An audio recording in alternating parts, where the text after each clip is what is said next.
What is up, everyone? Welcome to Mechs on Deck. I'm Osiris, this is Chewy, and today our guest is MisterKeebs. How are you doing? Good, how are you guys? Doing well, doing well. What about you, Chewy? I'm good, man. Just sorry, I'm picking my tunes for tonight. I think I'm gonna go with Daniel Caesar. He's a fun dude. No, I'm good, man. I was feeling a little rough today, just sluggish and like I slept fine, but I felt like my food wasn't digesting. That's not And I good. was just like, I just felt full all day. Like, I don't know if you've ever had that feeling. I just felt like I had just eaten a huge meal after eating like 2 eggs and a piece of toast. So it happens though. It happens. It Yes. happens. So But it's at least we get to talk a little bit about keyboards to, make it a little better. Yeah. yeah, Do some absolutely. crunches in the middle. Just, sit down if you crunches. just see Chewy just crunching and then just burping, that's just him releasing the pressure. So, but yeah, Mr. Keebs, welcome back, man. We've I know you taught me the greatest lesson in scheduling guests, which is actually schedule them. Don't just say we're going to have you on and then pick their schedule for them and then assume that they know what you're doing when you say, are you ready to go? Yes. So It's when you're riding with someone and they are like taking you home and you just take for granted it's home. So they should know the way and you don't give directions or anything. I think it's almost the same thing. If I know it, they will know it. Exactly. Yeah, absolutely. Absolutely. So it has been a minute. We've it's been a minute since we've done a Fast Four, and I know since it's been a while, and there's been lots of things changing in the community, and you build lots of boards. I did. So maybe we can get a little bit different there. Update. I know Brez probably wants to update his sheet. I don't know if Brez is here, but Brez made he is. Yeah. He was here. Brez made like a document that documents all people's answers. Really? Yeah. So it's pretty sweet. Me. It's like Brez, you should throw that in chat. A little Google Doc that's got everyone on it. And he updates it every week. So shout outs to Brez. But starting it off, we'll go, what is your top 4 favorite switches as Chewy makes his beard even more majestic? So as a matter of fact, that changed a lot lately because I tried a few switches that I really liked. But I think the top 2 for me are still Gator names. It depends on the board. Like if it has like a metal plate, I prefer going with the blacks. But if it has a plastic plate, then I'll go with the reds. So those are top 2 and they didn't change. But what really changed is that I tried alpacas and also pinocos, and I was impressed with both. So I think that pinocos would, be my third, the third one that I like the most. And then the fourth would be maybe alpacas tied with the new tangerines. I really like the new tangerines when they're filmed and looped. So let's leave alpacas there and just honorable mention to tangerines V2, R2. I think. I have no idea what you said. A Picanos switch? Pinocos. Pinocos. I have no idea what that is. It was a group buy that happened, I want to say 5-6 months ago. And they just started round 2. All of them are linear, right? I am a linear guy, so I don't even pay attention to tactiles or clickies nowadays. But with that said, I do like clickies for like chalk switches. I hate linears and tactiles. They're all terrible. The only ones that I really like chalks are the jades or the whites. They're really good. Or navies. They don't have whites. Not that I know of. So those are, I think, my top 4. Nice. So you are a man of many boards. Yes. If you guys have not noticed behind him, he probably has probably the best. Yeah, I would say the best backdrop of any keyboard streamer out there. It's a little disorganized, but it counts for effort. Exactly. But what are your top 4 favorite boards? Man, it's really hard. And it really varies from time to time. So let me think a bit. It's really hard because it's really hard to narrow down. So recently I've been using the.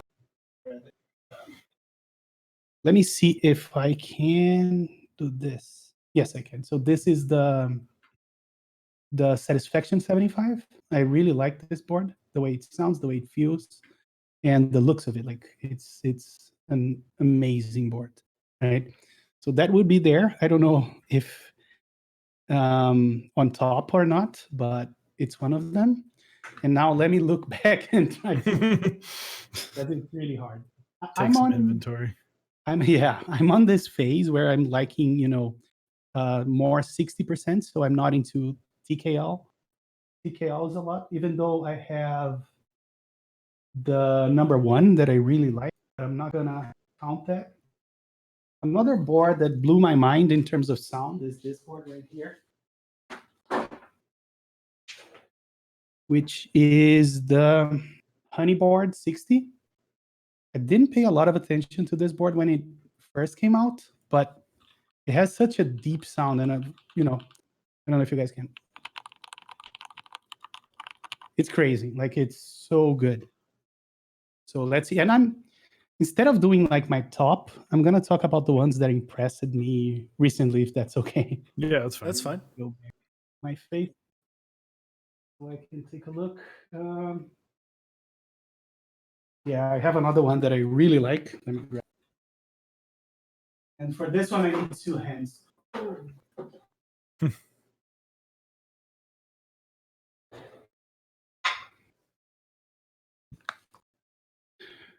This one, no, sorry, this one here, the elephant. Oh man, the big boy. And I have, you guys won't be able to see it, but I have the Founders Edition 2 of 5. So Fancy. love this guy. So Careful, that's careful three. putting it down, man. Jeez. Oh man, Don't want to break through your desk. it is crazy. They're Let me heavy.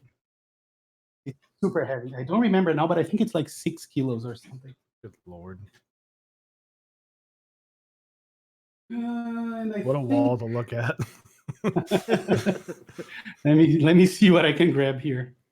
And again, if you ask me this question tomorrow, it's probably going to be something different. But there's another one here that I really like. And let me. So this is shout out to those shelves. Germini. I really like also the sound of this board. Ooh, is that a grayscale with all three? Yes, it is. Ooh, that looks. I like that look. Yeah, That's I good. love it. But those are the four that I chose today. Not necessarily the top four. And as I told you, if you ask me tomorrow, I may have a different opinion. But there you go. So next up might be one that's also hard for you, but your top 4 favorite key sets. I saw that coming. And I was thinking the other day, I am such a sucker for Zambomon sets. My first set was actually, the first GMK set was GMK Nautilus. So that's an easy top 4 for me. maxondeck.dixiemac.com, GMK Nautilus. There you go. Just saying. And let's see. I also really like Hamon. And yeah, so Hamon is up there, and Serika for sure. So that leaves us with only one that is non-Zambomon, I think.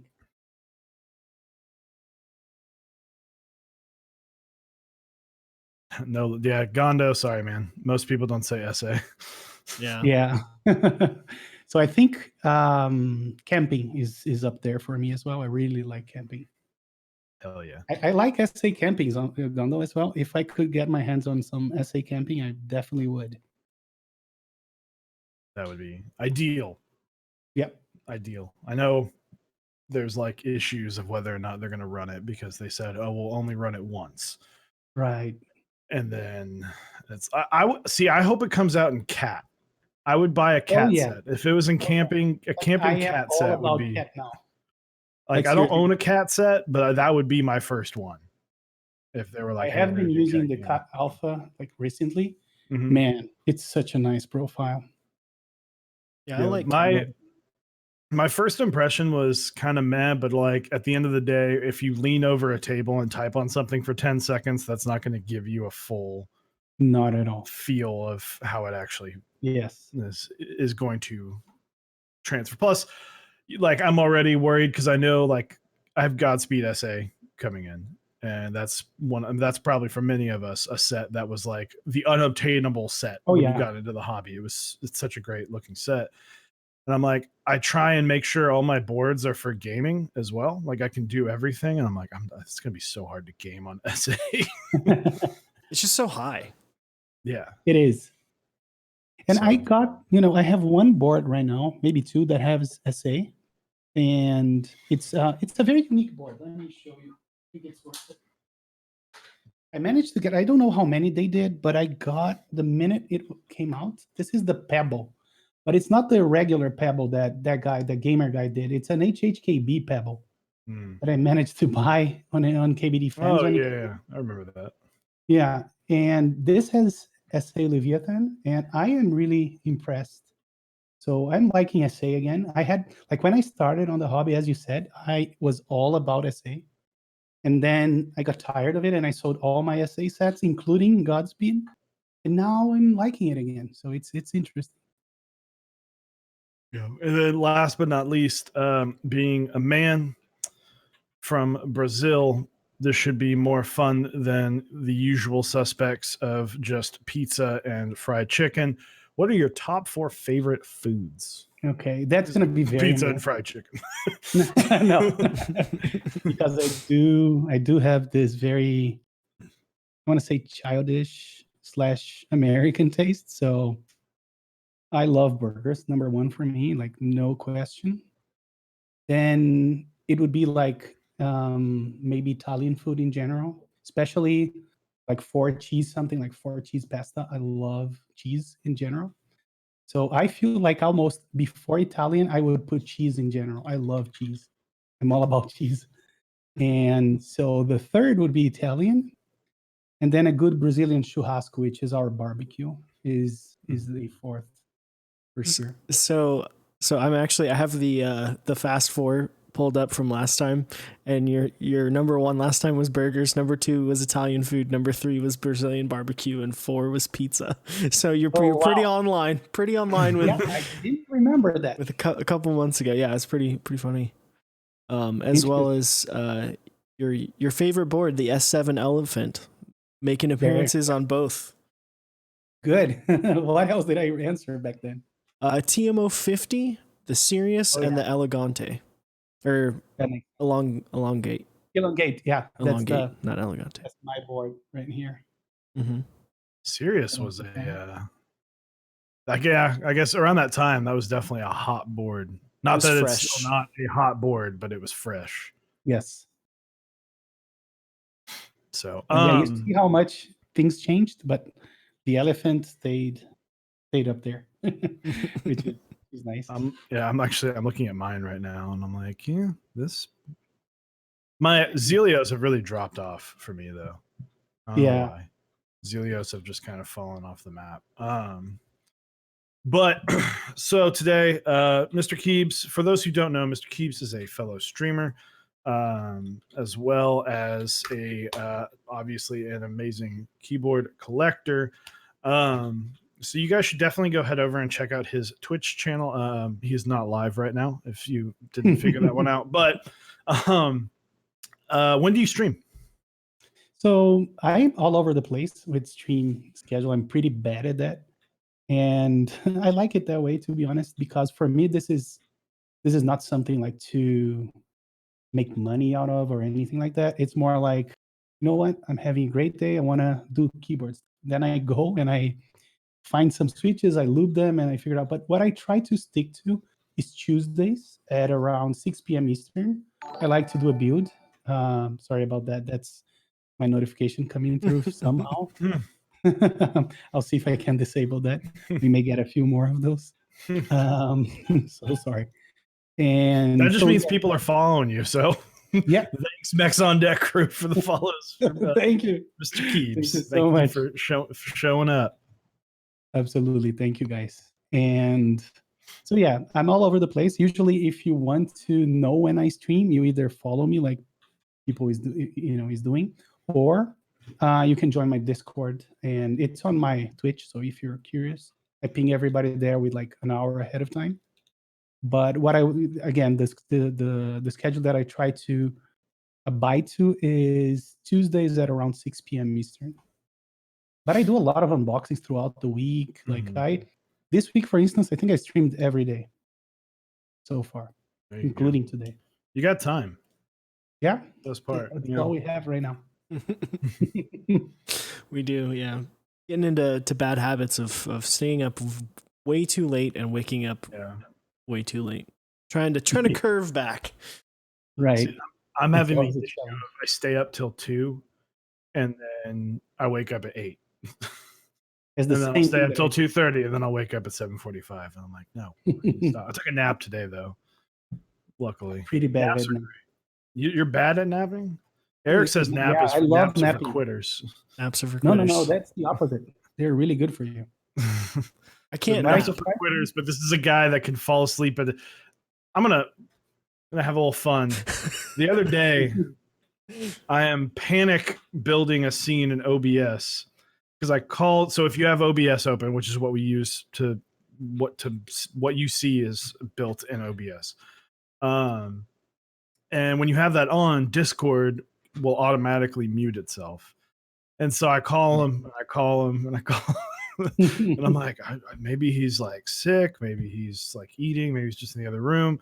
And I'm sitting there, and I'm like, oh shit! All right, gonna have to start the stream. Like, gotta build the scene real quick so I can get something just so I can start, and then I can call me or whatever. And then he just pops on the call, and he's like, "Sorry, dude, I fell asleep at my desk." Wow, like I envy that so much. It was, yeah. I was vibing out to some music, and I was just relaxed and fell right asleep. And then I woke up and it was like 8:02, and I was like, all right, let's stream. So that's why, and also Discord recently changed a bunch of things, and so it shifted the way that I have everything set up. So I was having to set things up while we were live, and then a couple scenes I hadn't fixed, so they just didn't work. So man, Gondo, it's hilarious. We've been gaming, and then Osiris will be hanging out in chat, and then you'll just hear but I don't go full face down into the. It's just I just say sitting like this, and I'm just. Wow. Yeah, and literally there's a big group of us, and we're like, what's that noise? And I was like, oh, Osiris is sleeping. And they're like, you act like this is normal. I'm like, it is. That's an ability. Yes, it is. And I really envy that. I wish I could do that. I've seen him fall asleep eating pizza, holding the plate in his hand, eating pizza. I, on the other hand, have to be in my room, pitch dark, the right temperature with the right linen and everything. Otherwise, if the pressure is not perfect, I don't fall asleep. Well, the thing is I also then turn around and have problems actually sleeping in my bed. Yeah. So, so that's the other side that is unfortunate. But yes, I can when I'm tired, I have the ability to fall asleep anywhere. So wow, this is a crazy ability. But things that'll wake you up, switches, and the sounds of them. So we got to see, if you guys didn't see, the blueberry switches were announced today. Mr. Teha Types had them. I was watching the stream. Good stream. Sounded good. Excited for him. I feel like there hasn't been much. Alpacas have been all the rage recently, but I feel like they haven't been as crazy sought after like inks were. So when inks came out, people were it was if everybody in keyboards lived on the same street, they'd be rioting in the street waiting for inks to come. It seemed like inks were, if you didn't get in on them, you were missing out. And toilet paper, but on yeah, exactly. And before that, creams kind of had that big explosion, and then they re-exploded.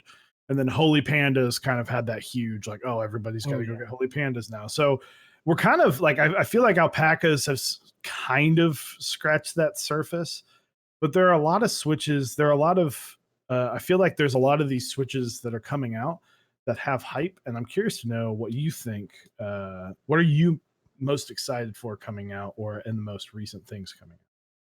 So for me, I think the ones that I'm really looking forward, because there was a lot of hype, is the marshmallows that are coming out pretty soon. I joined the GB. So I'm really curious about that. And before that, I was really curious about pinnacles and also about the alpacas, because they were really hyped. And in my opinion, they are really that good. So as you can see, they are on my top 4 now. So those were the 3 that I think I was really excited for. Yeah. What Yeah. about you guys? I think for me, after today, I'm really excited for the blueberry switches.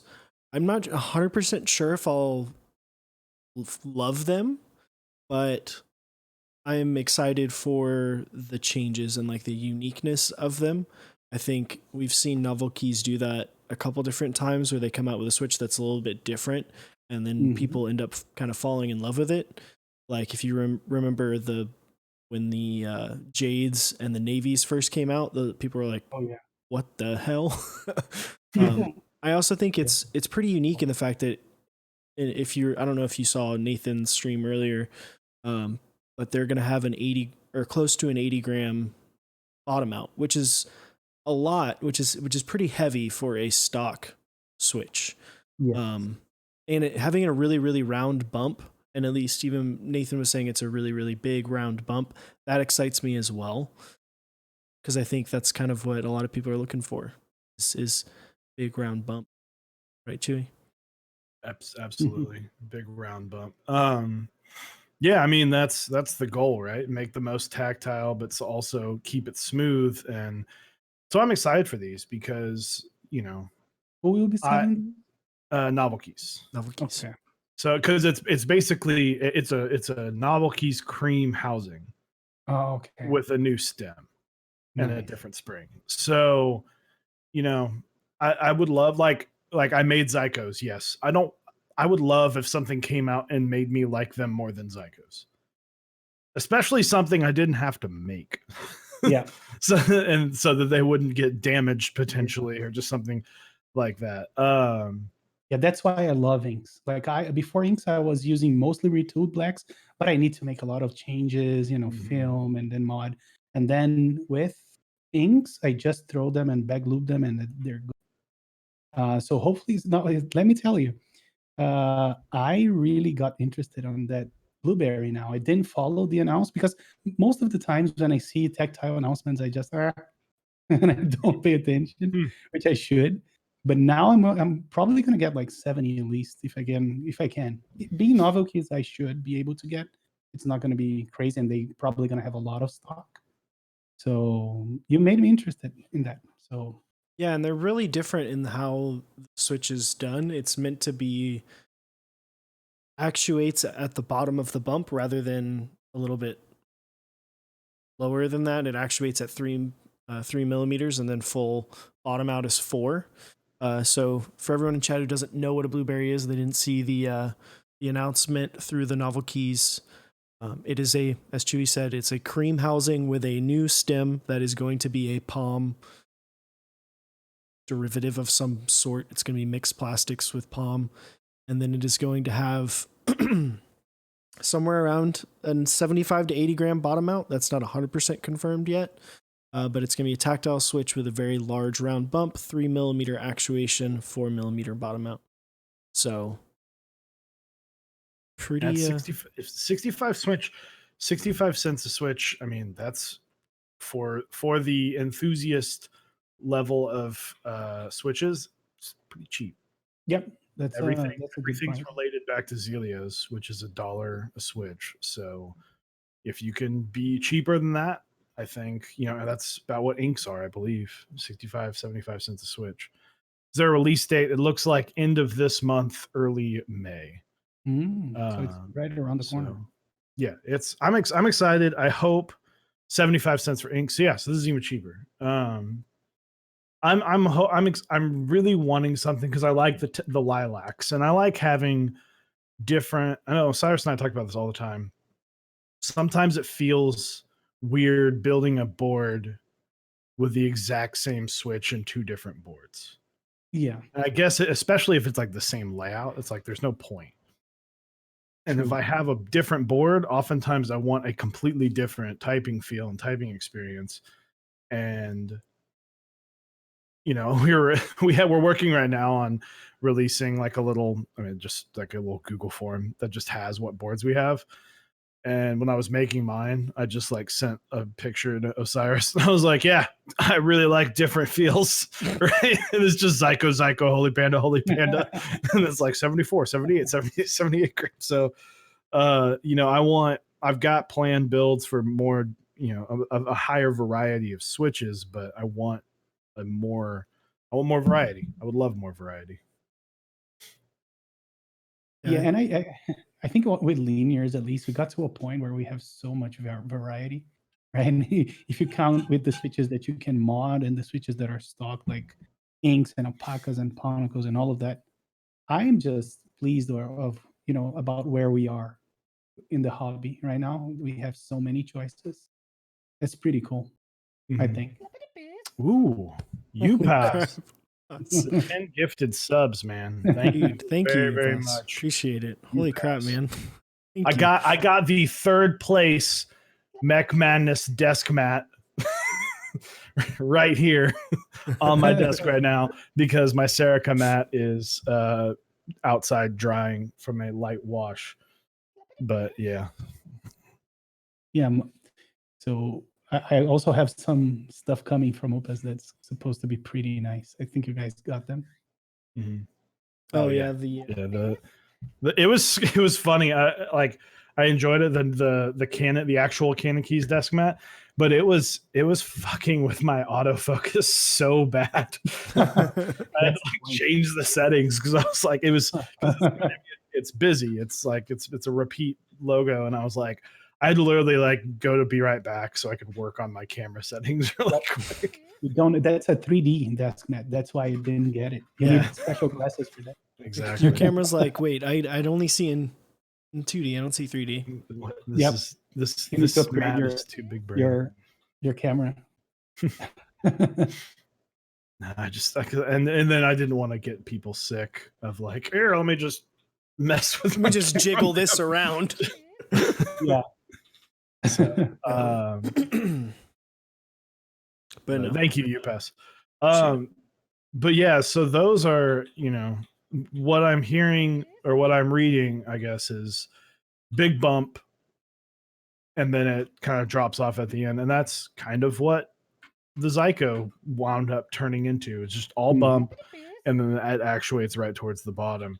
I think that's going to annoy some people because especially I feel like this is not going to be a switch a lot of people that are really into linears are going to like, because I feel like linears kind of get that you get that like, oh, I don't have to slam it all the way down to actuate it.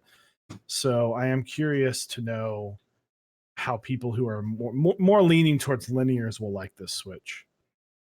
Yeah, I used to like tactiles a lot. Funny because Osiris was talking about when the navies and the jades came out, but I also remember the royals. Like that was a huge fuss. And I remember that Mike sent me one switch, and I was like on that one switch and thinking, wow, how would a board with 60 of these would you like? So I'm excited actually for the blueberries, even though I'm a linear guy now. I'm a boring guy now, Visionary. Yeah, Cyrus is slightly leaning towards linears more and more. I'm like, geez, I don't even know you anymore. I've built 2 linears with mauves, which are like a variant of alpacas. I built my bower that I've used since I built it with mauves, and I'm really loving them. Filmed, lubed, they're great. So Amaranth, real quick, blueberries are the new tactile Novel Keys cream switch. That's a cream housing with a new stem that's supposed to be heavy on the bump and while a lighter actuation, a heavy bottom out. Rez has a good question here. With all the high quality new switches being introduced in the 65 to 85 cent range, do you think that'll drive down the price of Zeal switches? It's just getting harder and harder to justify Zeals being at $1.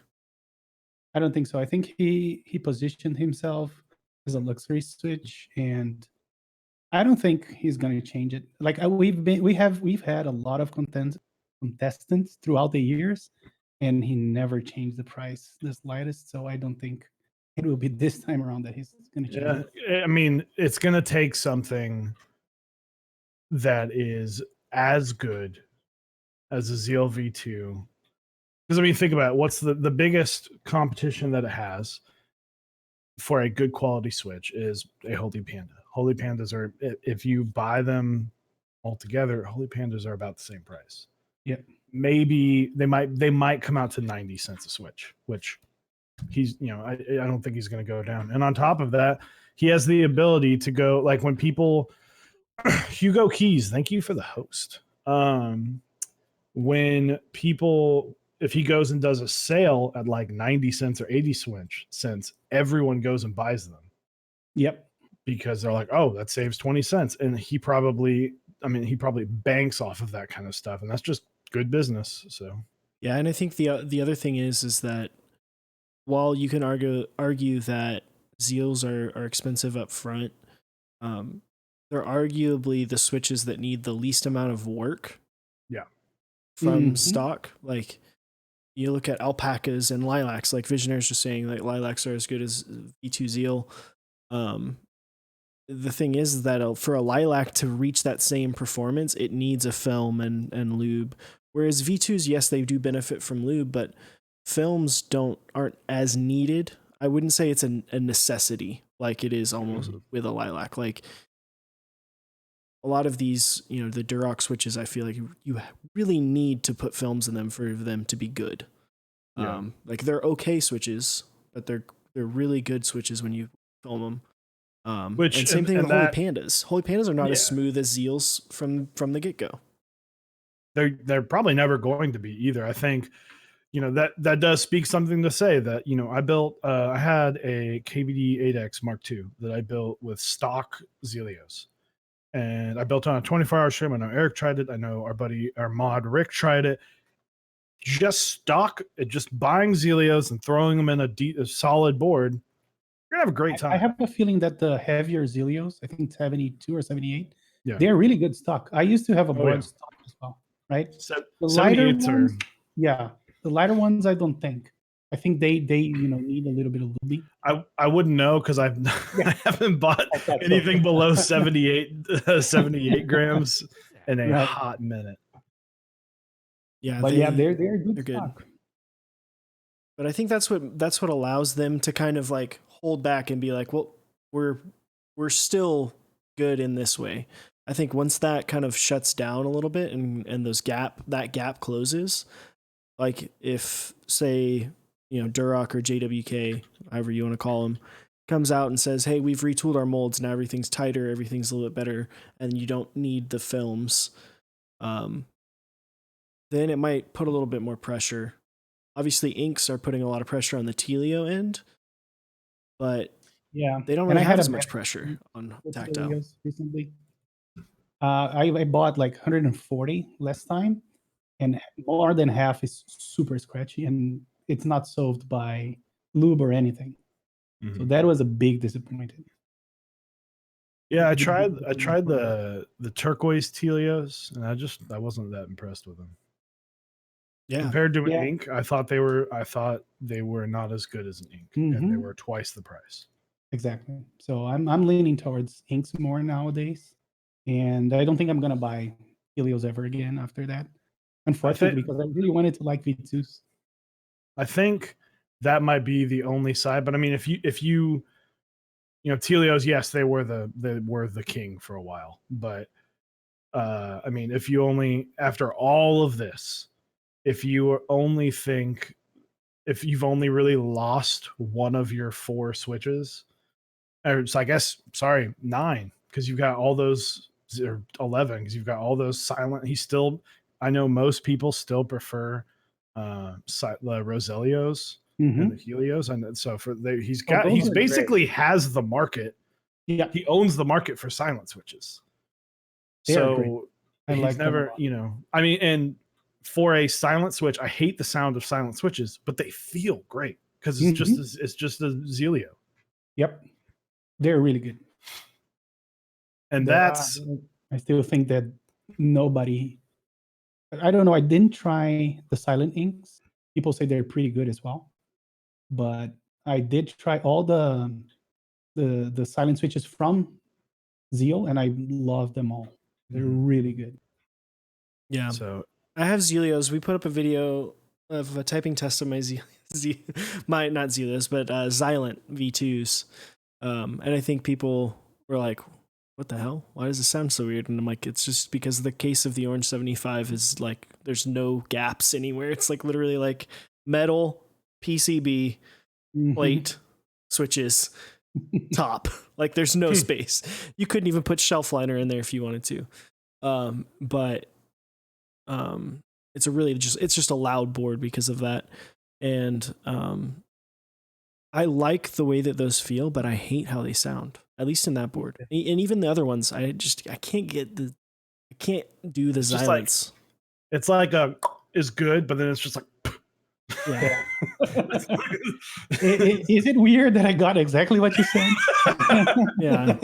And I did boost the audio, obviously in that video is boosted significantly, so it is audible. Yeah, it's quieter in person than that video makes it sound like, but that's not like I always laugh at silent typing tests because I'm like, what's the point? Yeah. I just wanted to do everything I had. Exactly. Well, no, I mean, but like you're obviously not the first one to do one, but I'll see people do. Look at this typing test on Helios, and it's just like, and I'm just like, okay, cool. I don't care about this because I can't hear it, and I don't want to blast my speakers right now. Like I hear the hum from my speakers before I hear the key switches. So. Well, congratulations, you made a silent switch. I had some people be like, "Oh, it sounds hollow." I'm like, that's just because of the way the switch is, because of the cushion. It makes it sound that much more hollow because you're not getting that snap of the bottom out and the top. Yeah. So that's why it makes it sound so hollow. And when you boost that up, it sounds like poop. It sounds like it's just farting over and over again. So, but Zeal does have my most anticipated switch coming out, which is the Zeal Clicky, which I think Jake Rev said is a click bar. It is actually not a click bar. It is a click leaf. So it's not a click jacket. It's not a click bar. It's the entire leaf just slaps the stem. That's interesting. So I'm actually very excited. So I found out that it's most likely going to be because when you hear Zeal Clicky, it's like sweet. The best clickies in the market right now are box switches, right?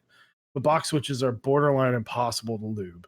And then you go, you can get the speed box navies or whatever, but those have horrible wobble.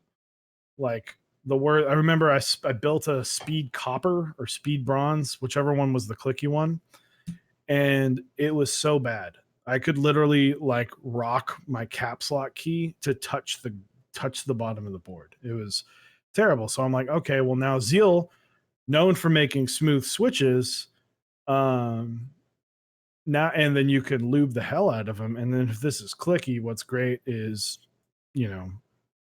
just all that put together could create a really nice sound. And that's what I'm just like super duper pumped for these. Did you guys try is it sherbet? I forgot the novelty. Sherbet. Yeah, the sherbet. Have you guys tried that? I have not.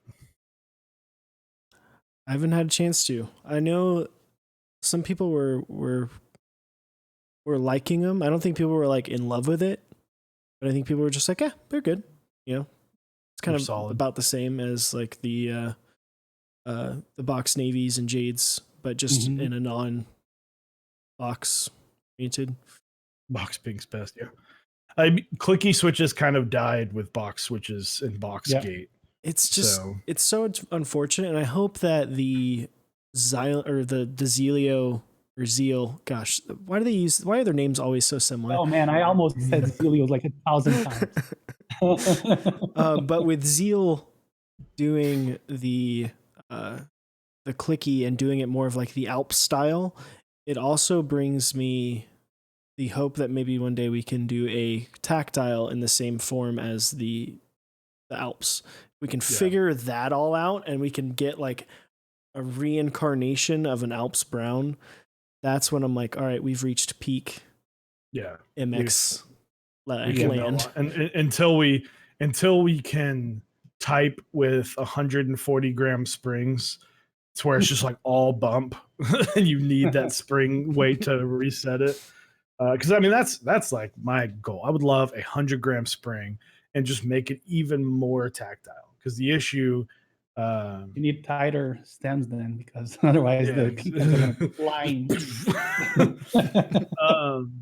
Because the big issue is, for those who don't know, a reason why we don't just have like the most crazy tactile switches is because it will not reset. So Zycos, something that I come back to a lot with these, is I don't suggest lighter springs because you have problems resetting, especially on stabilized keys. And it's just a lot to push up when you have that much of a bump. And so it's kind of like the Bauer, the brass Bauer. It's like it doesn't reset, needs a heavier spring. So I kind of wish and hope somebody releases one that's like, it's 120 grams. Now stay with me. And there'd be like 6 of us, myself included, that's just like, yeah, bring it on. Salvin's in the chat. He's upset. Your brass spacebar, it's beautiful. It is beautiful. It just you don't have to put mustard on. All right, just the brass spacebar is rough. All right, sorry, Salvin. I love you, Salvin. The spacebar's fine. It just needs a heavier honestly spring. Yeah, it could have used it. I'm sure it would have been much better if it had a like 150 gram spring in it. It also doesn't sound as bad in person as it does on the video Nathan did. Yeah, well, in every video, like it, for whatever reason, the mic, I mean, I know the reason, but the mics will pick up that super high pitch and make it sound super like ting ting ting ting. It's like, no, it doesn't sound like that. I mean, it still does not sound amazing, but it's not annoying. You're not hearing like this little tink every single time. You see, Salvin, you don't need to send them the brass space bar. Send it to me. And yeah, Salvin, whenever you want to make a big fat like Mex on deck brass space bar, send it to me and I'll put like 1,000 gram spring in it. Just use a super black, but put it in. Just use a super black and boom. Oh man, what are your thoughts, Mr. Keebs? Are you a pretty light spring guy, or do you like it heavy? No, I'm light to mid-weight, I would say. So for me, ideal is between. So I go as light as 55 on some boards, but all the way up to like 72, 78. I think that's my limit. But typically I do around 62, 65 is my sweet spot. 63.5 if So you're light. talking strict. Yeah, I like it light. It was so I built, I don't even know what stock cream springs are, but I built Zapp's Baca last night with like just stock springs creams. I was typing and I was like, it sounds so good, but I want to not ever feel this again. No, I type faster on lighter switches. Yeah. And I found that I typed like my best WPM was with the cat alphas. It's interesting how much faster I type on cat. Not sure why. I've noticed that since I've been using the Mauves and the Nolives here at home, that's kind of been my 2 home boards, my Sirius with Nolives, which are 63.5 gram springs. And then I don't remember the exact spring weight for Mavs, but I think it's in the 60s, in the mid 60s. UPass. Where Um, Mob Springs. But I've noticed that I'm not bottoming them out fully when I type. I'm typing faster and I'm typing like more touch typer lighter. Whereas if I switch to my OSA that has 78 gram Zelio V2s, I'm typing much heavier. And so Right. I definitely can end up see the making more ploy. mistakes. 65 gram Mobs. No, it's Why are mobs? Like, are they tactiles? No, no, they're linear. Mobs are just like alpacas. Oh, really? I missed that. The mobs. I didn't get into that. It was, well, there wasn't really a big announcement. It was more just like, Mobs and Lilacs are here, buy them, and then they were gone. Oh, I remember. I think I was traveling. Yeah, it was just like, it was it's already Canon like- Keys and Project Keyboard had them, and they were up for like It a was day, just- and that was it. And Mobs were up for like 20 minutes.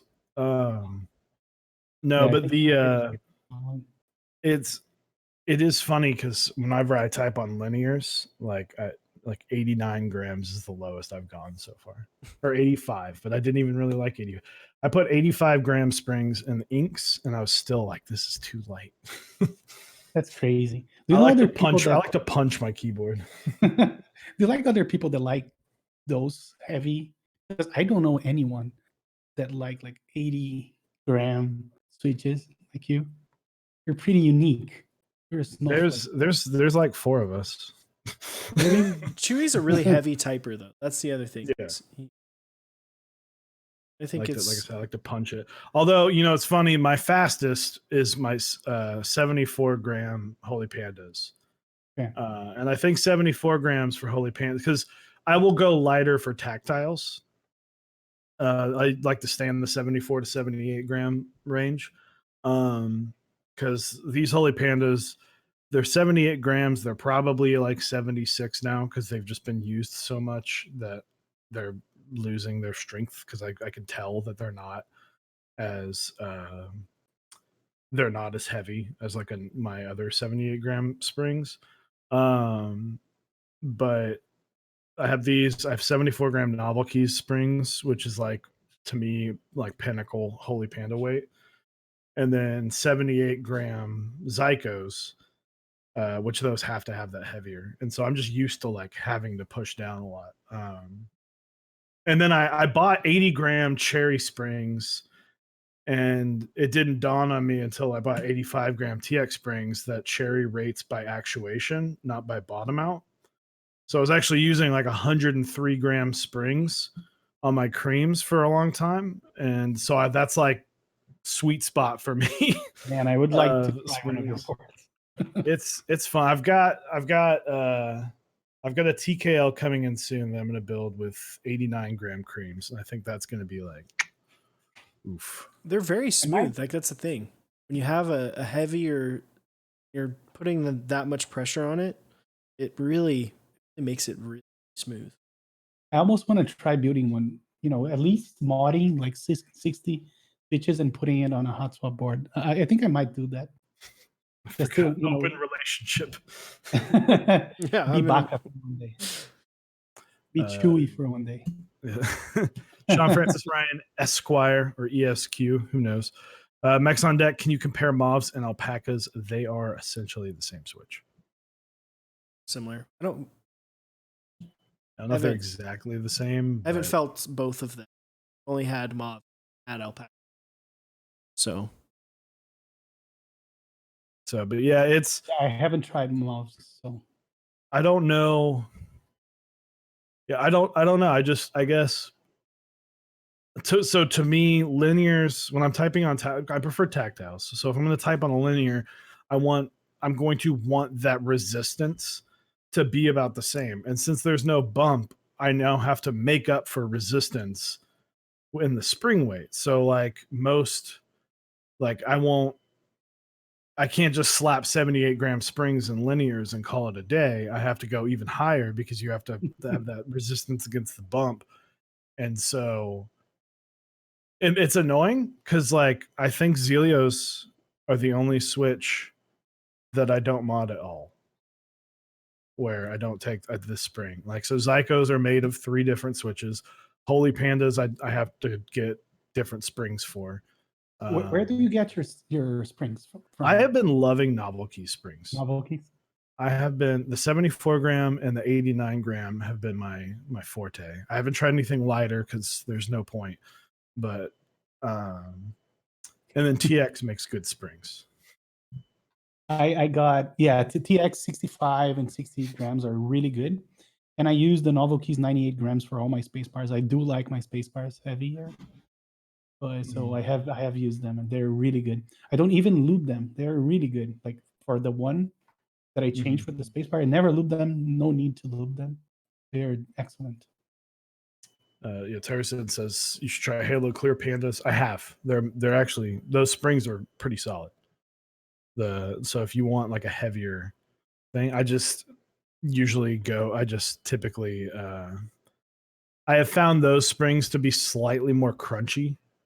The Halo, like the true Halo springs. And then they're like they're like different. The springs are made to be like a super heavy bottom out. So I just haven't really used them. But my Holy Jesus board, the springs came from Zelios, and then I wanted to try the 74 grams. So there you go. Chinese community does not like TX springs. That's interesting. I really like them. They're really good. The freaking case thing, the little tray. That's awesome. That is the coolest thing. I wish that they just sold the tray. I 3D printed one, and I think someone is selling a 3D printed one. But I think someone I made have a I think I have an extra one I can just give you. Yeah, people are 3D printing those as well.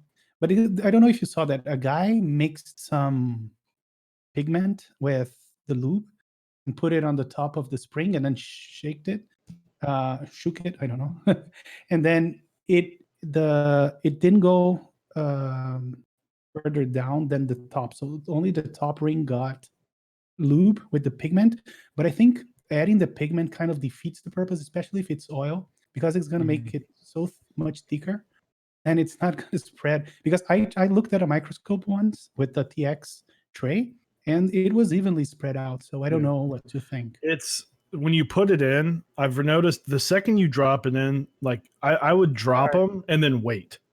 Yeah. Because it's going to be a while before. And then also what I'll do is when I get my tweezers, I'll grab it and I'll kind of slide it up and down the sides so that it gathers all of it. Yep. Now I've just been tub lubing from now on. What's funny is that oil, I need to get some more, but that oil is a part of my tub lube process now. What is a tub lube? It's like I get just like a container, like it's basically bag lubing, but in a like. Oh yeah, I know, kind of Ziploc. Yeah, yeah. But I just have a tub that I don't clean, and it's just got it's got a bunch of different types of lube in it, and just whatever I'm feeling, I throw in there, and then I usually top it off with some TX oil, and then just shake it up and leave it there while I lube the bottom housing. Did you guys see this video? I think it was by Wildcat on YouTube, where he's getting like OEM boards and he's like using his spray lubing with super lube spray, PTFE spray. Man, I don't know. Let me tell you, it's interesting. And it, from listening to the before and after, it's really cool. And it really does work. He makes some fantastic videos. Yeah, I love his content. Like the quality of the stuff that he does is really outstanding. So it's super interesting. Watch it if you can, like the spray lubing videos. So it's just the spray. It's just like the aerosol super lube. Yeah. Wow. So the super lube comes with that. I don't know how to call that. It's like a straw, that you use to. So what he does, he gets the straw, and he has a larger one that basically wraps the stem from the top, and then he pushes it in and sprays. And he exaggerates. He does a lot of spray, but he leaves it at the side for 24 hours. And by the next day, it's just a thin film because most of the thing evaporates. And the difference in sound is incredible. And I was super skeptical. Like, this is not going to work. This is going to ruin this board. But Olive I want to oil. try it. Like I for an want OEM board that I don't care about, I would do it. I want to lube switches Olive with olive oil. Pam, just get some Pam. Well, it's like I have an old Ducky board. It's probably about 5 years old at this point. That I've been wondering. I'm like, should I just, because I have we like to call them the Oompa Loompa, the UMHPWE or whatever Oompa Loompa stems. is right Yeah, the Oompa Loompa stems. I have a package of them, and I'm like, man, I could just harvest those old cherry housings because they're cherry reds, and so I wonder maybe I can do some testing. I'll pick up some Just, super lube, test it out a little Put them bit. in some Try oil, that out, heat it up, deep fry your stems, let them really soak in, get that flavor. Don't do that, by the way. Do Yeah, don't not do that. set fire to your kitchen that way. there.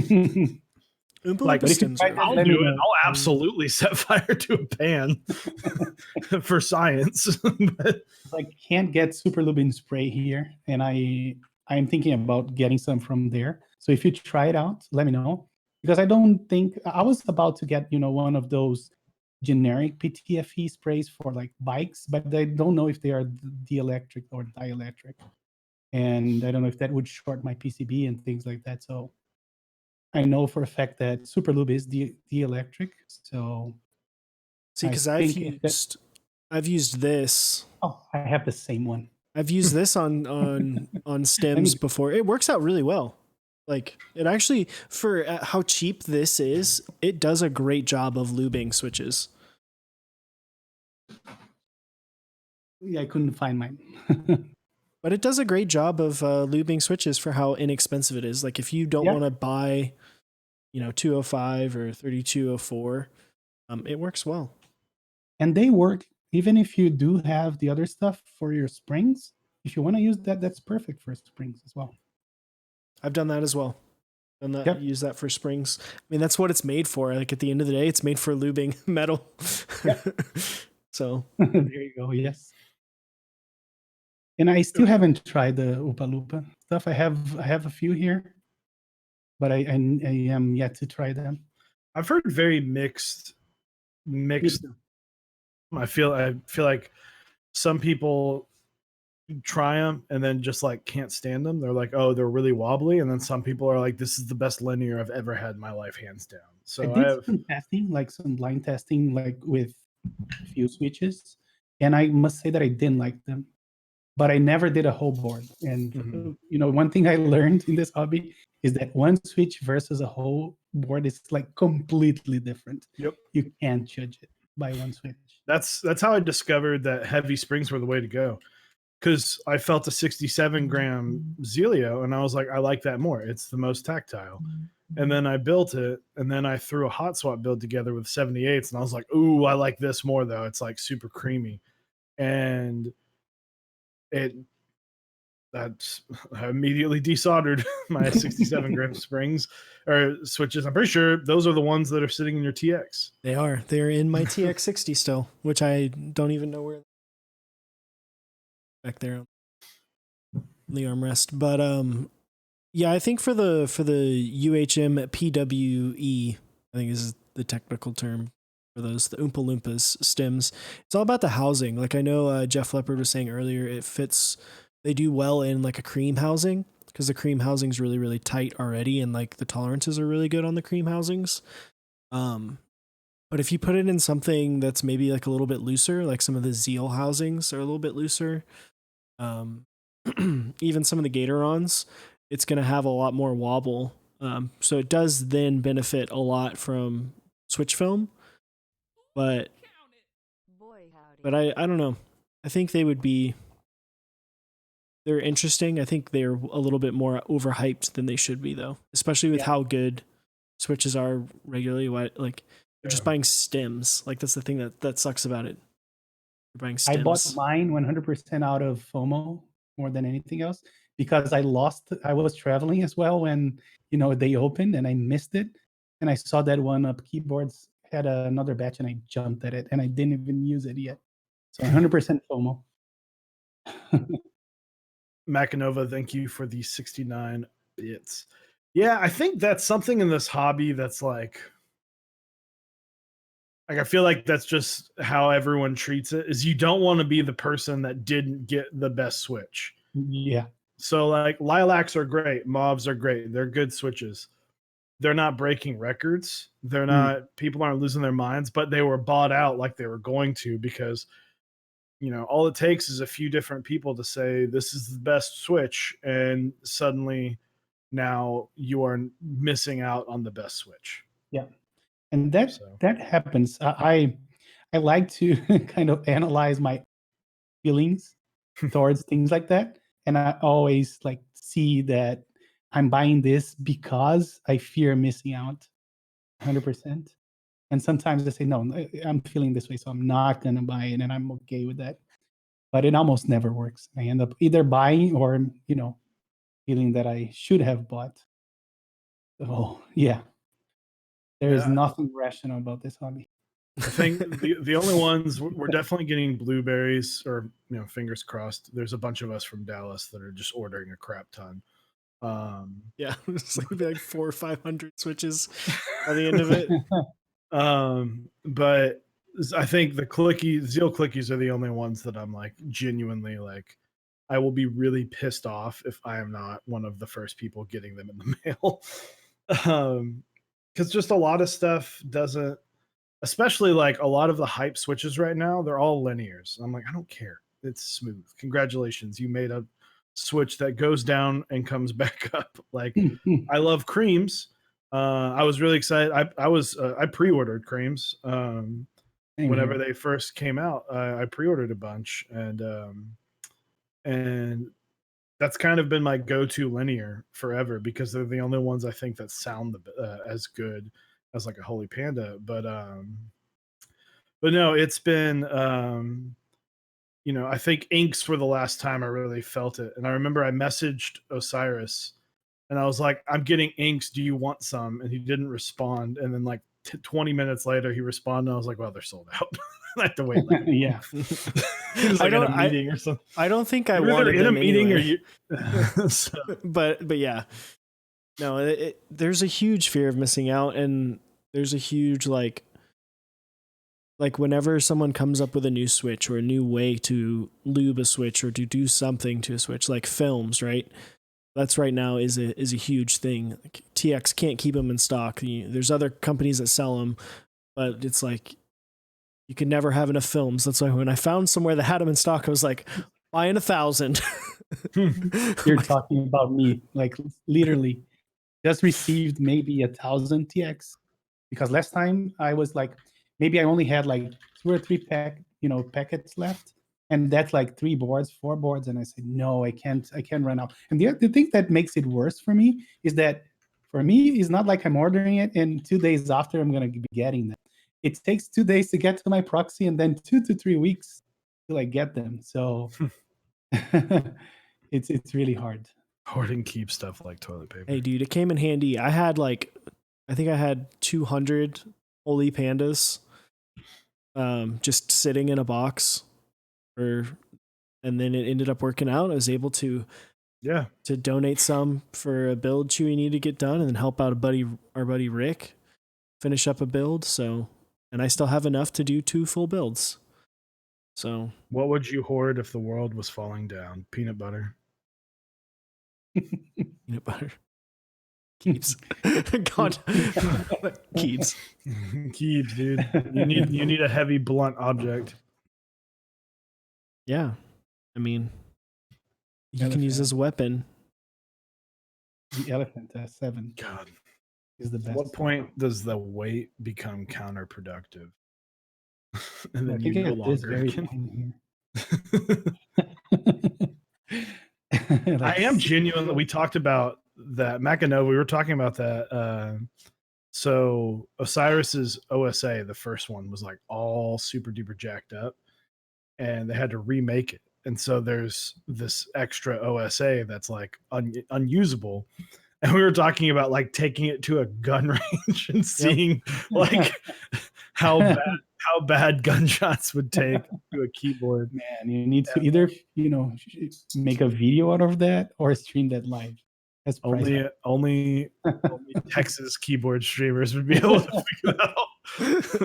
And to make it extra awesome, Sarah code it first. And then just blast it. Yeah, just blast it. No, we thought about that. We actually talked with Blind Assassin about it, and it was another fellow Texan. Yeah, he's like, let's do it, and we could. So we can't stream it because I don't think you can show.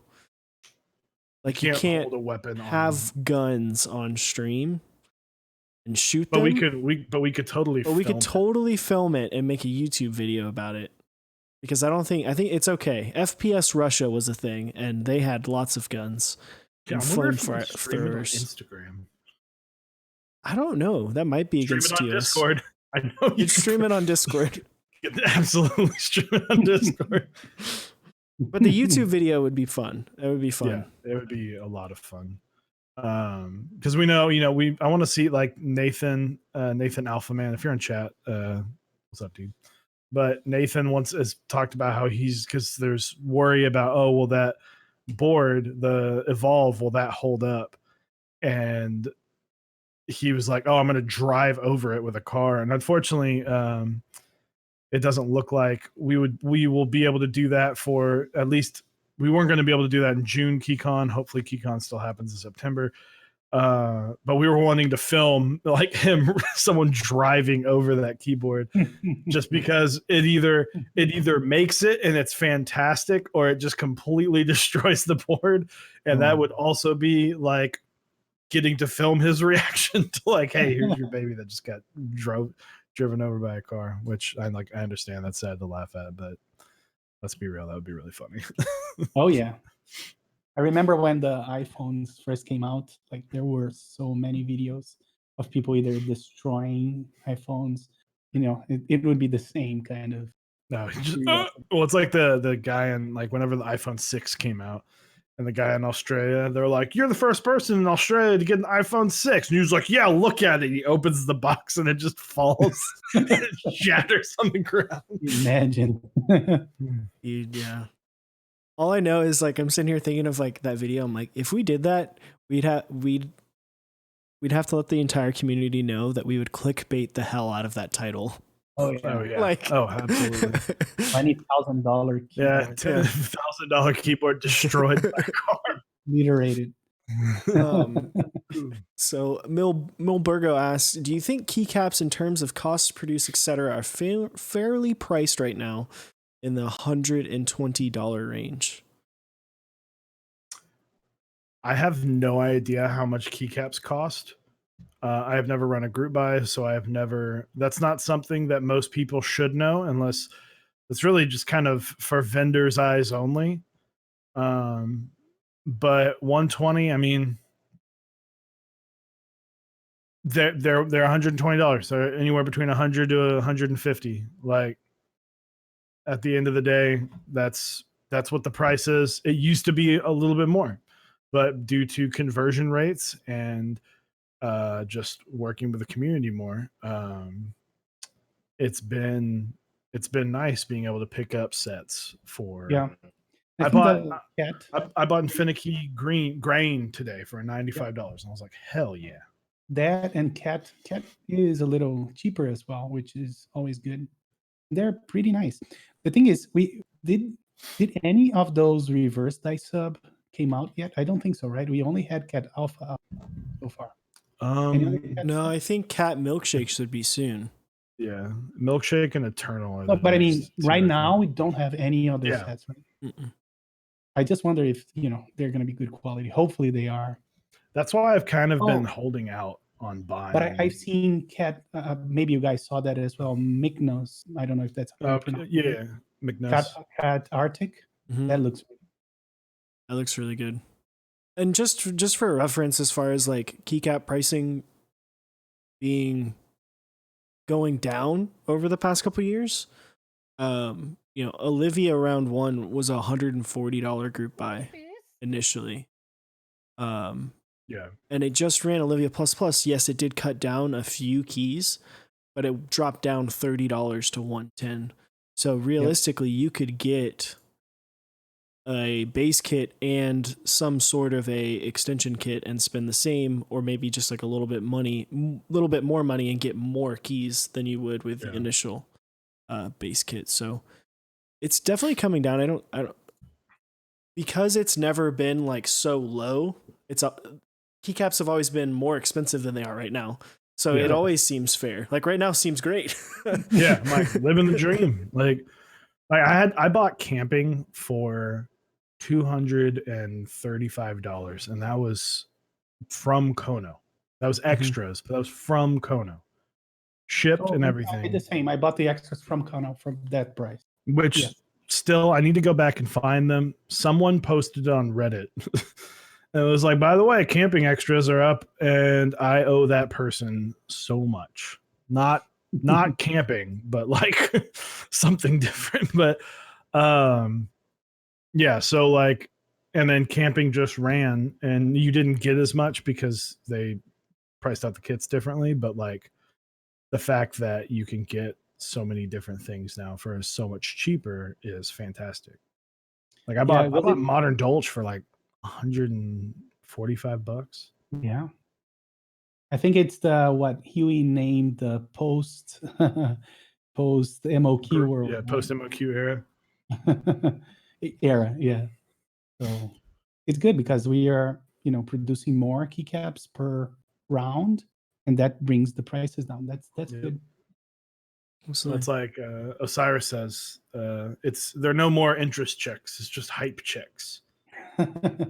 Yeah, I mean, it's not the community has been shifting into a bigger thing, a bigger niche. Still a niche, but it's getting larger. But we're not in the stage where we like have to shove all of these things into base kits to make it happen, right? Mm-hmm. Whereas 2 years ago, 3 years ago, they were having to make kits bigger to support more things, so that way more people would buy it. Right. And it was, having a key set hit 400 or 500 was awesome. That was incredible. That was great. Now it's like if your key sets are hitting 5,000, we've had multiple hit in the thousands. Even right now, the numbers are looking great in a time that's pretty bad for the world. Numbers are still looking pretty decent on some of these bigger sets that are running. So I think we're not seeing the effects of that yet. Yeah, I think it's gonna definitely go down. But we did get, with America being a big chunk of that. For those who don't know, for those who are not in America, they did do the stimulus checks, and that's $1,200. And I know a lot of people that they are still working. They're just working from home, and they were able to receive that check. So that's just kind of like extra money for them. It's a huge and the whole point of the check is to stimulate to go back so you can spend money on you can support the economy and support businesses. And so, that's especially small businesses. Yeah, most of the that's keyboards. Yep. So we might have a good couple months. It would, if this continues, June into June. I think June is that first month where it might start getting, where vendors outside of maybe Novel Keys and Dixie and Canon are going to start having to think about maybe taking a month off and doing a build, because a lot of these companies will do like a build hype month. Like SwitchMod will do that, where they'll build hype for a few weeks so that they're not it's just not set after set after set after set. And I think that's how Metaverse did so well. And that's how, what was the one in November, because they sold more than everybody. The Sub Legends. I can't remember. Does it start with an A? Alter, GMK Alter. Alter, yes, GMK Alter. Yeah, I didn't get into that. It did really well. What is the? Do you guys know the set that sold more hits ever? I think Olivia I plus plus. I think Olivia Oh. just did it. I think it was It was 5,000. I think it was Oblivion, and then Dracula beat Oblivion, and then Olivia plus plus. I don't know if Modern Dolch Light beat it, but I could see Modern Dolch beating it. True. Modern Drone 2. I don't know. I Yeah. think, like we talked about when we were doing the Mech Madness 2020 stuff, about how because it was 2 base kits, the numbers are kind of inflated. I think because of that, it also helped it out a lot. I think there's a lot of people who are like, $110, I'm gonna buy both. Yeah. So I don't know. I know Modern Dolch Light had like the best first day or Yeah. one of the best first days ever, because I know Dixie did that additional promotion where you got a discount if you bought it within the first 24 hours. But we'll see. I think Modern Dolch could get there, especially if Yeah, he does I- something cool with it, where he adds some colors like what they're doing for Something, minimal. Yeah. Makes Well, and it a it'll little be bit different. Modern Dolch, and we'll see how much people like the new Legends, because it'll be Modern Dolch with the newer Legends. So Do you guys know it? no, The what? new legends, the ones for that the they centered made for Legends. 8008. Yeah.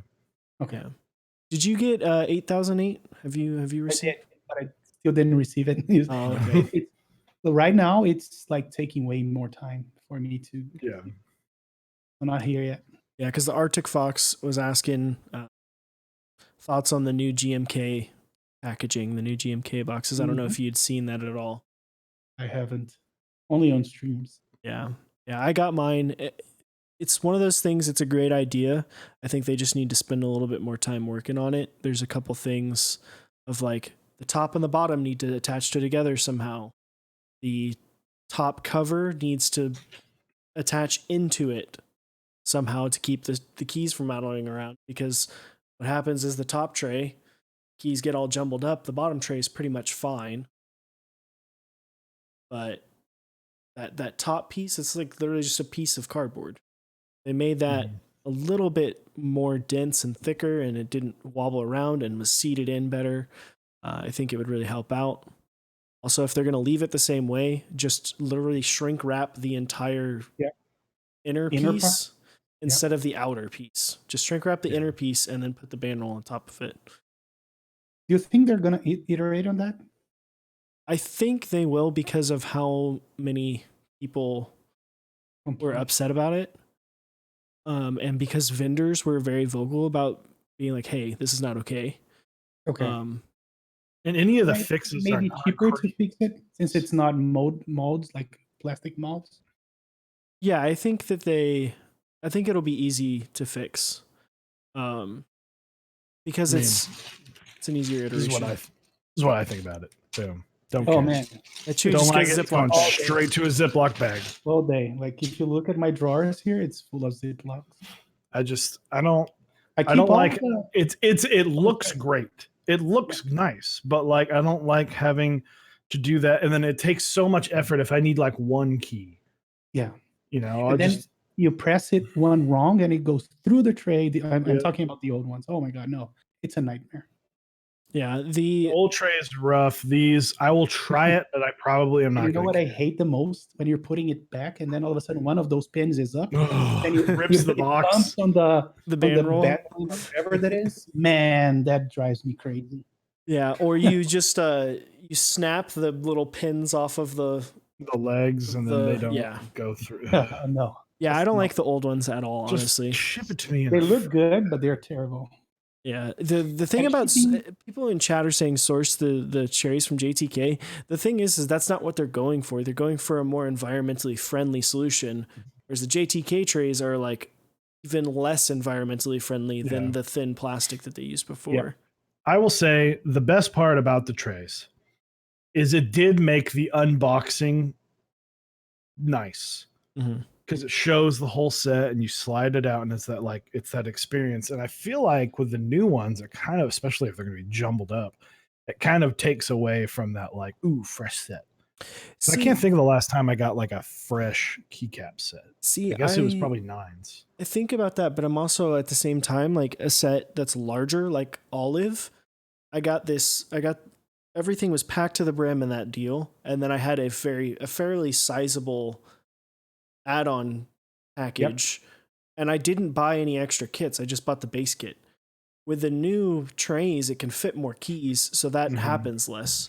Which I'm like, I'll trade that opening up that one time opening it up for having everything in one box. Yeah. Because I'm I get much that. more likely to misplace keys if they're like off in it. Yeah, I get that. Still And going I to be think using one of bags the though.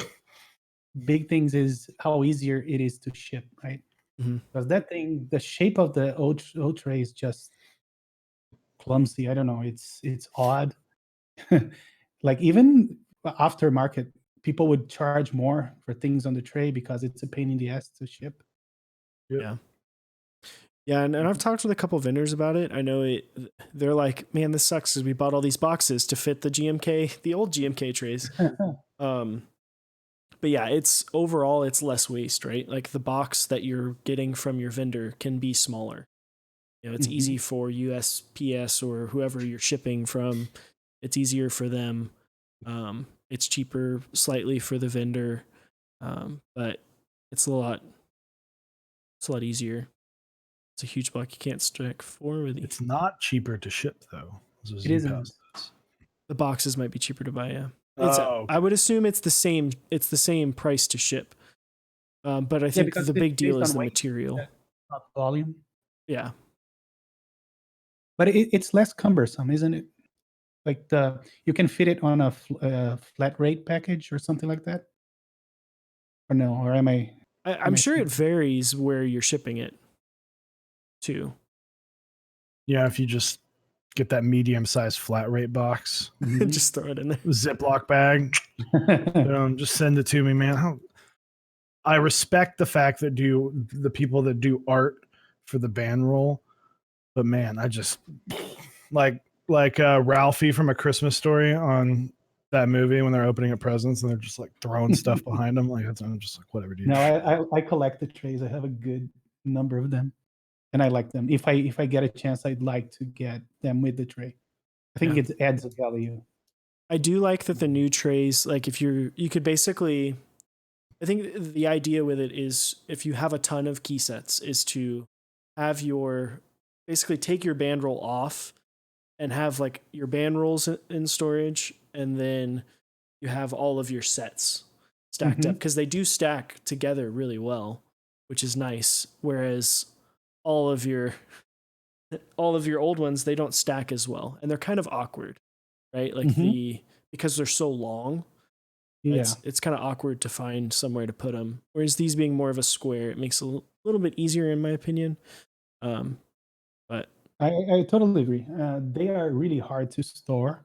Like where I have them right now, it's just worse. Overall, I think it's worse. I think it's a step in the right direction. Maybe the execution itself has to improve a little bit, but I'm sure if they're listening, the vendors, they will get it right eventually. Yeah, I trust what is. I trust the people that are in contact with them to come to an agreement that's like, hey, like let's work on this, let's tweak this. And it stinks that 8008 was the guinea pig for that, because now they're the guinea pig on 2 different things.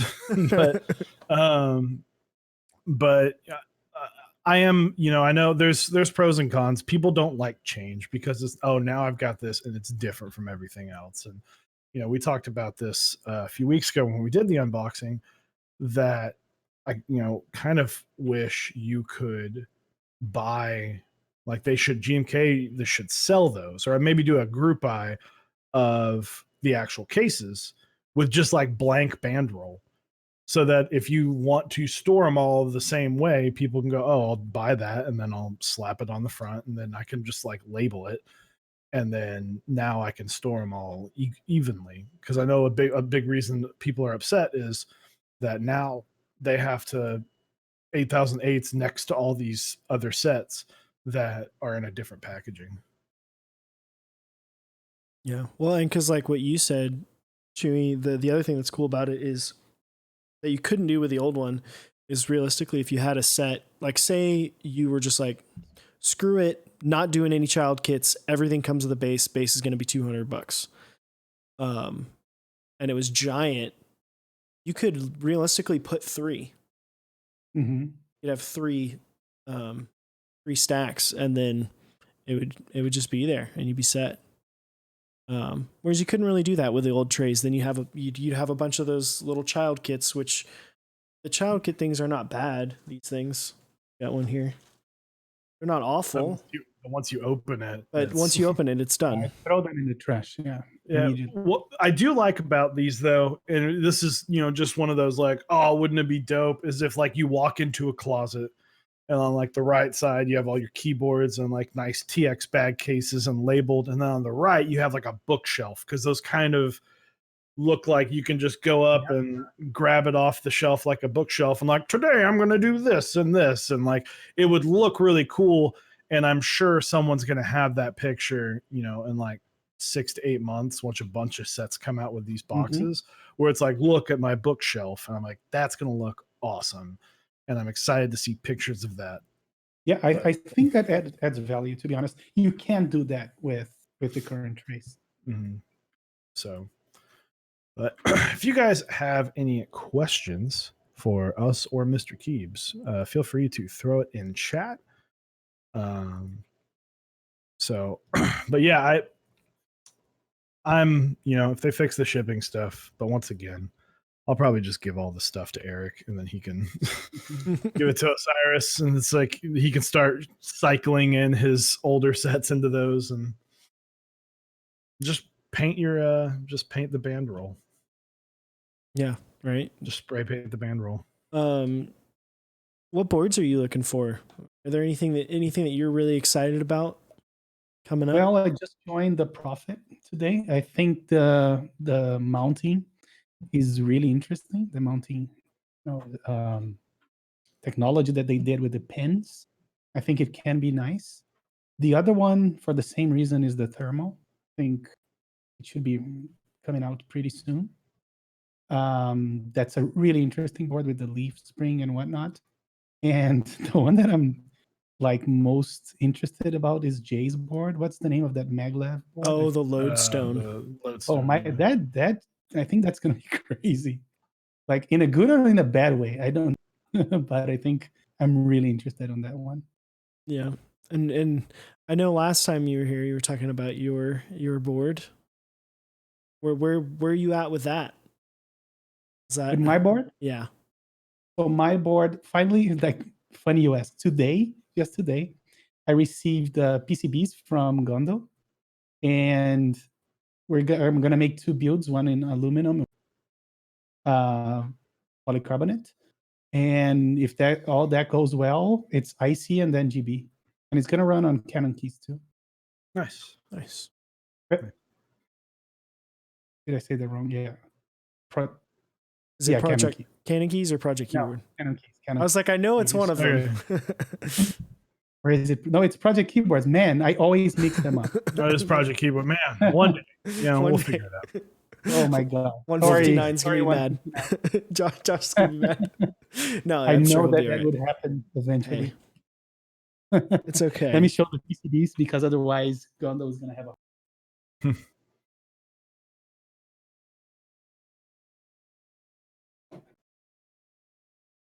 So real quick, I'm just going to run through our sponsors, Canon Keys. So you can go to canonkeys.com/mexondeck to pick up GMK Noel. Awesome set running right now. Zap Cables, go check out. He's got awesome desk mats in stock as well as some cool cables in stock. So be sure to check that out. Switchmod.net/mexondeck for 4% off all of your lube needs. Project Keyboards. He's got a set coming up. Oh man, I just forgot the name. GMK Masterpiece. I keep thinking Masterpiece. But yeah, nexondeck.project.link for be on the lookout for GMK Masterpiece. And check out Type Beast and go to typebay.st to check out his newsletter. It's a fantastic read. And last but not least, mechsondeck.dixiemech.com for GMK Nautilus. It's a very classic set, so pick all that up. Use those links. Super duper helps us continue with some awesome content. There you go. So just a quick look at the PCB. So this is the Elongate PCB that I just received today with some nice underglow. We have 2 of them for 2 builds. And Gondo is, by the way, everything that you see here is open source. So we have this ISO Doodle 60 from Gondo as well. We have this Arctic PCB, after Arctic Fox that was in chat. This is nice. a Winky-less bottom fixed layout PCB with some nice Mimi reliefs. And the Keebs PCB, which is, funny enough, a hot swap PCB that is also Winky-less. I don't like hot swap PCBs. That's why Gondo intentionally made this one and named after me. So all of that is open source, and Gondo has all of them available on the Acheron project on GitHub. Nice. Gondo's a good dude. Does a lot of work for the community. Does a lot of different PCB designs. Sometimes he streams it too, which is pretty cool. So you should check him out as well. There you go, and the links are in chat. Ooh, Doodle 60. Dude, I like Doodle. I might have to get a Doodle 60. I was about to say, Chewy, you need to buy a Doodle 60. Yeah, apparently. Although my wife, she's a fan of the 65%. Hey. Yeah. Man, that's my least favorite layout. Not my least favorite, what am I saying? But I strongly prefer 60% to I like the symmetry. The Dodal? Dodo. Really? Hmm. What is a dodo? I have no idea. Interesting. Yeah, I'm liking 65%. I've been using the Bower for a little over a week since I built it, and I am still loving it. Got my Bower with 8008. It's my Dixie build. And shill. Hey, who shills for Dixie anyway? Scummy people, that's who. No. I was going to say, I was one of those guys that joined late, but still got accepted initially. I don't remember how. And then he refunded a bunch of us. I was one of those, so it still hurts. Oh, you were the second 74, 72? Yeah, I don't know how many. 72 or 74. Oh man. Yeah. Unfortunate. I really wanted that one. I've got my wife on the Bower, and I will say it sounds good. Because my issue with the Bower is not anything other than it's a layout that I do not care for. But I gave my wife a Bower, and it has been a pleasure listening to it all day long. Yeah. Even though I'm not a huge fan of 65%, I would be a fan for the Bower. I just love that board so much. I think it looks incredible. Yeah, it does. It looks great. It sounds great, and I like mine. I've got mine has the brass bottom, and it's nice. It's very, very deep sounding board. Very, very deep sounding board. Which is nice.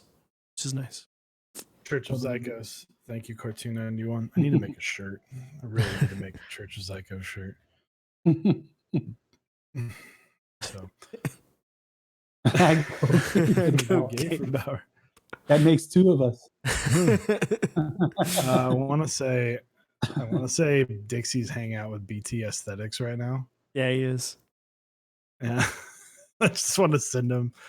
I really want to send him that and see how he responds. See if he will respond to it on stream, and then I'm gonna bait him into this. This is great.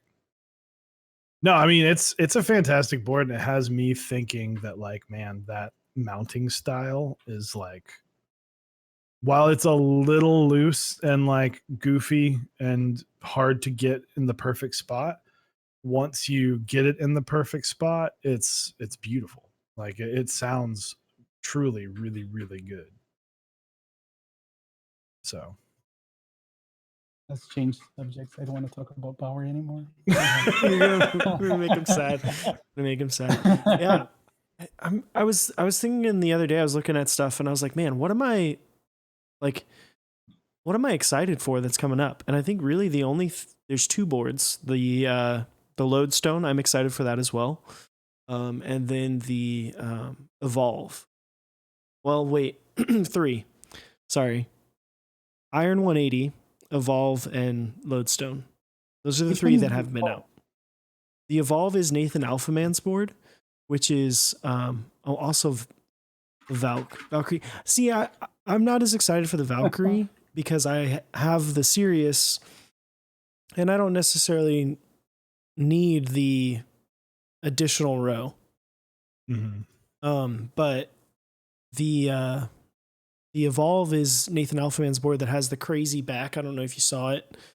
It's like, it looks like Venom. Yeah, from it looks Spider-Man. like Venom from Spider-Man. Oh, I think I didn't see that one. And the plate is like almost non-existent. It's like the plate holds switches and then there's nothing else.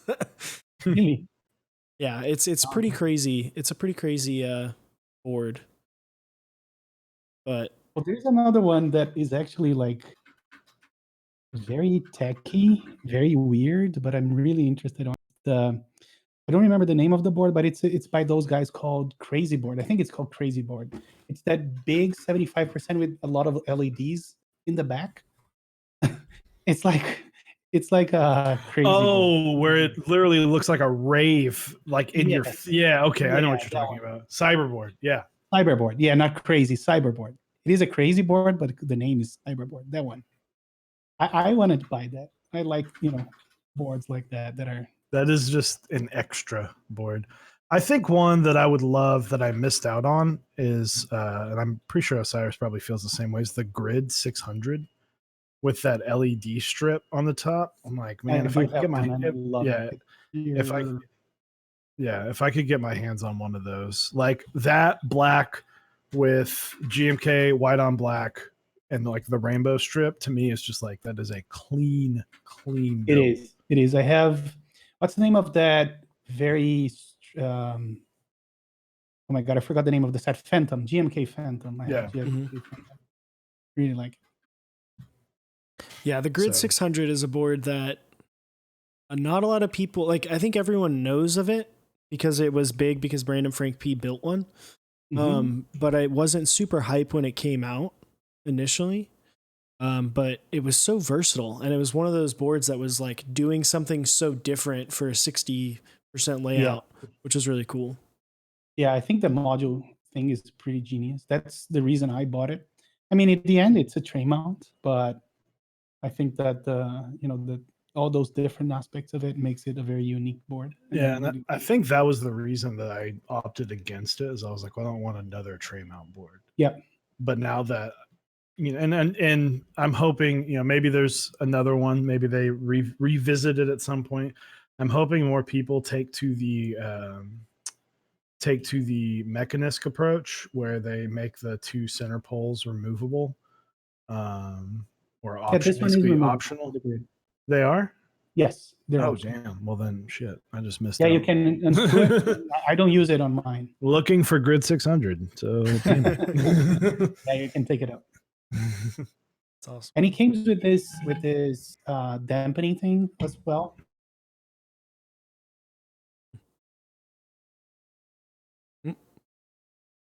Very nice unboxing experience and getting the extra modules and trying them out. It was really nice.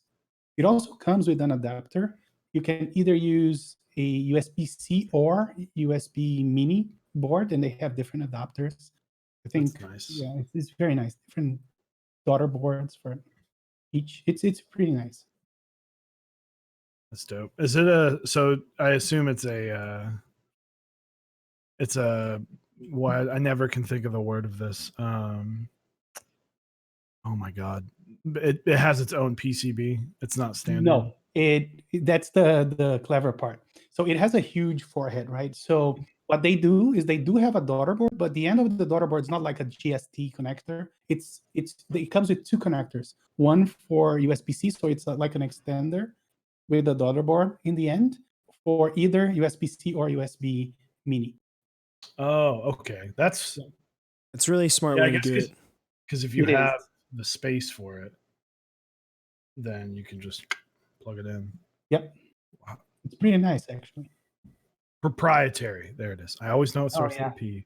So it's not proprietary. You can never- use any 60%. That's what turned me off of the Leaf 60 is Yeah. I was like, I don't even Yeah, like but center mounted boards it's a- anyway, but that was One just of the such best a sounding huge, keyboards that I have, the polycarbonate.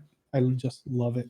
and they look so good. And I remember when we finally tried one at the Houston meetup, we were Yep. both like, man, this would have been great to have, but it's Yeah, just- proprietary you know, PCB. proprietary I did buy keyboards two. it'll screw you And my up. second one is Hot Swap, which I hate.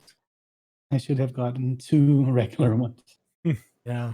Well, and Fox Lab talked about doing a rerun of PCBs, but then they never did it. I was so True. excited, but then they never followed through. They never actually ran that group by. So I would buy one instantly. I'd buy at least 2 PCBs for Orange 75. I'd probably buy a Leaf 61 just in hopes that I can get my hands on a Leaf 60. Man, funny story. Yesterday or the day before, I have a monitoring thing for Orange, and this guy did an Orange 75 white. Mm. And I said, so he asked for a 420. I said, would you close it right now for 400? And he said no. And someone else took it. And I felt pretty bad. I should have gone with 420 and just, do it. But I lost it. Yeah, Gondo, if only someone could make PCBs, but it's too bad we don't know anybody like that. No, So I tried to get the files. They said that they're open source, but then I never got a reply. And so if I can get the files, I will definitely send them to you, Gondo, so I could get some. if anything, you should just send the board to someone who can like craft a daughter board that would somehow make it in there. Because that would be to me like so you wouldn't have to worry about that stupid like add-on, because it's still the dumbest PCB I've ever seen in my life. Yeah, because the microcontroller, basically, it's like the normal box of a 75%, and then it has like a forehead, or not even a forehead. It's like an extension. Is it that like the goes Canoe? The Canoe has something similar. Yeah, to that. kind of. But the extension is there, and then the USB is attached to it. But the problem is that the extension is what also has the microcontroller on for the PCB. Okay. So it's like, I'm like, why did they do that? Why did they not just put it around, like somewhere else? Like there's so much space on this board. Just put it somewhere else. I'm trying to find a picture of it, and it just like doesn't exist. Yeah, I'm trying to keep it off. It's a very ugly PCB, but it's a great board overall. Yeah, I love it. I would still love to get a. Huh? How much did you pay for yours? I don't remember. I can look. Honestly, I couldn't remember. I don't think I paid. You got a good you got a good deal on it. I think I got it for like $360. Okay. So 420 wasn't a stretch at all. I should have done. Sometimes here's what I do meant. Hey, I'm gonna offer 400. If this guy accepts, it's because it was meant to be. Otherwise, it isn't. And then I always regret making that mental note.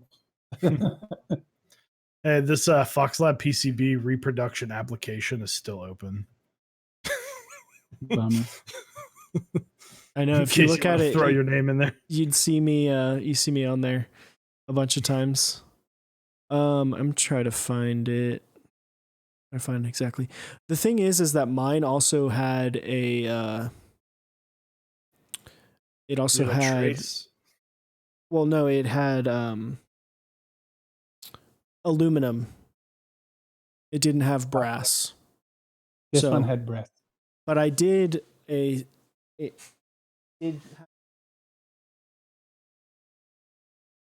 brass plate. So that's why I'm like, man, I really need a new PCB. Because now I have this brass plate. Would you consider desoldering it? Huh? Wouldn't you consider desoldering it? Are you afraid to? It's not that I'm afraid to, it's the PCB already has issues, and I know that if I desoldered it, it would have even more issues, and I'm like, I really don't want to mess with that. I'd rather just completely Hand replace wire it. it. Hand wire Yeah, it. exactly. Easy. That'd be crazy. It would. So, well, Mr. Keebs, thank you very much No, for thank coming you both. on to Always the a pleasure. show. Why don't you go ahead? What do you got coming up? Let's see. So I have my board that is coming up on Project Keyboards called the Elongate. It's basically a mini 1-800 board that has. I mean, a lot of people keep pinging me when it's coming out, and it's really coming out this time. So we're gonna do the IC and whatnot. And another thing that a lot of people I think don't know is that I also have the YouTube channel. So if people could go to mrkeebs.com, it will redirect to my YouTube channel. And I have a lot less subscribers there than I have elsewhere. So if you missed some VOD or anything, that's where you should go. I try to do a few reviews. There are a few reviews there, but I'm too lazy to do them more often. So there's that. And other than that, I'm streaming.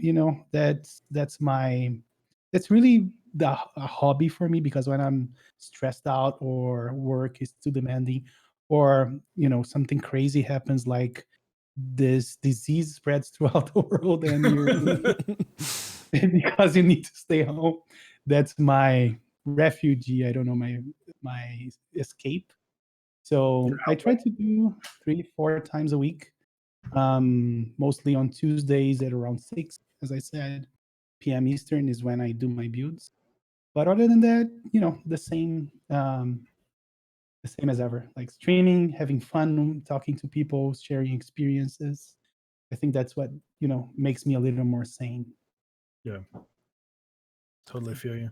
If you want to type that in chat, your Oh, Mr. sure. Keebs, yeah, that'll help Thank things you. out. So, but thank you very, very much for coming on. Next week, I believe, if I've got my schedule correct, Mr. Osiris will finally be building his Baka. Oh, really? He didn't yet. He's got an open relationship PCB in there. Yeah, I've got a hot swap in there right now, and I'm finally feeling like I wanna settle in, take the plunge and solder it down. Nice. It's an amazing board. Even with the little thing on the W key, key L thing, I still love it, and I use it more often than other boards. I love it. Yeah, I mean, it sounds, even with a hot swap, it still sounds awesome, and it feels great. It does. Dense. It is. You feel it.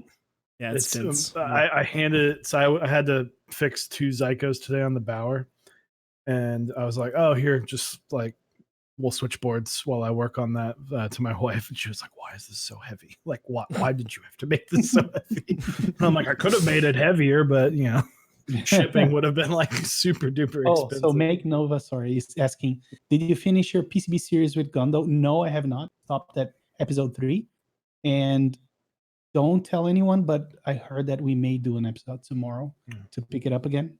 So just keep that on the DL to all the viewers. sorry, Chewy. Go ahead. No, by all means. But yeah, so and then so that's next week, as well as we're gonna have CYO Caps come back on. We're gonna talk a lot more in detail. We had Quarantine on deck with him, but we wanted to bring him on specifically as well and talk about his new molds and all of his artisan cap stuff. So and then of course our usual Monday stream, and then we might throw some gaming streams in here in the next few days, because I mean, why not? We both got Valorant, so hey. Oh, there you go. Get on the trend, Yeah. We can be like Doc and like meme people and say that we have drops enabled when we don't. Let's see. Who we're gonna raid? Oh, Apiary's doing a giveaway. Let's good luck to the people with giveaways. So we're gonna head up Apiary. If you guys haven't seen Apiary, she is an amazing keyboard streamer as well. What are we gonna say, Mr. Keebs? What should they say? What should our raid shout be? Oh my God. Let's see. I don't know. Help me out here, chat. I don't know. So say that you're gonna fix. I wrote down. Oh my God, geez, I don't know. Help me out, chat. I was gonna say to fix the eyesore from this gas. Oh my God. I kind of like that. Okay, yeah, let's go with that. So we're gonna hit up Apiary. I don't know the details of the giveaway, but thank you, Mr. Keebs, for joining in, and we will see you soon. Thank you very much. You guys. Bye, Switch Tester.